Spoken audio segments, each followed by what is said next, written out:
Hey everybody, this is Pamela, and it's been a little while since I've done a video, but I thought of this as a good idea for a video because I wanted to share an idea with you about something that I've discovered that is helping the environment. So let's get started.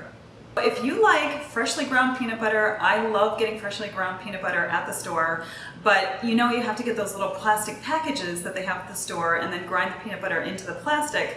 And it always bothered me how this was so wasteful. You'd use the plastic once, then you recycle it or throw it away, and it just goes to waste in the environment and it's bad for the planet. So what I decided to do was I have this jar. It was an empty jar. I originally used it for treehouse milk, so you know, I don't work for them or anything, but I did order their milk and they used to deliver in the Atlanta area and it was very good, so I kept the jar and I just, you know, use these for different things and around the house, but I thought, why not take this into Whole Foods and have them weigh the jar, and then I put my peanut butter in there and then they deduct the weight of the jar from the total. So I called ahead to Whole Foods and they said that they could do that. So I just wrote on the top, I don't know if that's in focus, but I'll leave it there for a second.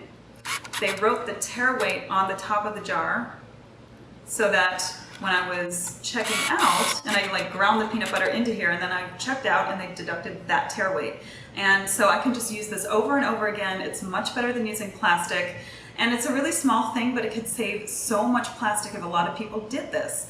And that is my green tip for the day. I'm just gonna make this a really short video, but I wanted to let you guys know that. Leave me a comment below if you do something similar or if you have ideas about how we can eliminate plastic from our lives. So thank you for watching, and I will see you next time.